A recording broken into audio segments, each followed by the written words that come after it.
How to upload a vertical video on YouTube. In this tutorial, I'm going to show you how you can easily upload a vertical video on YouTube. First, you will need your web browser. But before we begin, make sure to head down below to hit the like button and subscribe to the channel.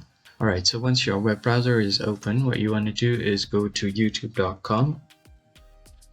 And once you search for YouTube, it will show up right here. Now, all you have to do is click on your profile at the top right, and then from here you can go to view your channel, and your channel will be right here. Now to upload a video, you have to go to YouTube Studio. So just click on YouTube Studio and it will take you to the Creator Studio. Now here will be all of your channel analytics and everything, and then from here you want to go to Content.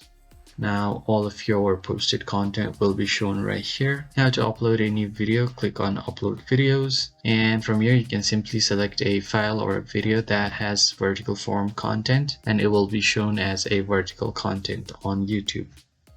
If you found the video helpful, hit the like button and subscribe to the channel. I'll see you guys on the next one. Thank you for watching.